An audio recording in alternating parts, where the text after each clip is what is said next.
வணக்கம்டா மதுரைக்காரங்களா. ஒன்றும் இல்லை. அதாவது நம்ம சாலை விதிகளை மீறணும்னு வைங்களேன், டக்குன்னு இங்கே அமெரிக்காவில் சில இடத்துல கேமரா வச்சுருக்கோம். டப்புன்னு ஃபோட்டோ எடுத்து வீட்டுக்கு கடுதாசி அனுப்பிச்சிடுவாங்க. இல்லைன்னா போலீஸ் பார்த்தாங்கன்னா பின்னாடியே சேஸ் பண்ணிட்டு கொடுத்துருவாங்க. அதே மாதிரி நம்ம ஊரில் வெஹிக்கிள் ஆடிட்டிங் அப்படின்னு சொல்லிட்டு இடையில இடையில போலீஸ் நிற்பாங்க, நிப்பாட்டி ஃபைனை போட்டுருவாங்க. இப்போ அப்படிதான் ஒரு கார் போயிட்டே இருந்திருக்கு. போன உடனே ஒரு இடத்துல யூ டர்ன் பண்ணக்கூடாது, அந்த இடத்துல யூ டர்ன் பண்ணக்கூடாது நோட்டீஸ் போட்டிருக்கு, அந்த சைன் போர்டு வச்சிருக்காங்க. இருந்தாலும் ஒரு கார் யூ டர்ன் பண்ணியிருக்கு. இது என்னடாது அப்படின்னு சொல்லிட்டு போலீஸ் முன்னாடியே விரட்டி போய் பிடிச்சா அந்த அந்த கார்ல டிரைவர்லெஸ் கார். அந்த கார்ல டிரைவரே இல்லாம ஓட்டக்கூடிய ஒரு காரு.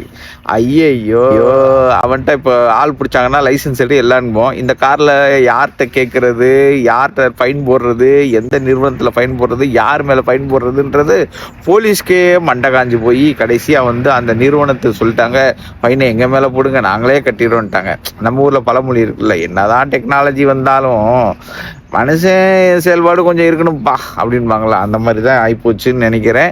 Right, okay. இது கொஞ்சம் கொஞ்சமாக ரெக்டிஃபை பண்ணுவாங்கன்னு பார்க்கலாம். ரெக்டிஃபை பண்ணுவாங்கன்னு நினைக்கிறேன். பார்க்கலாம். பாய்.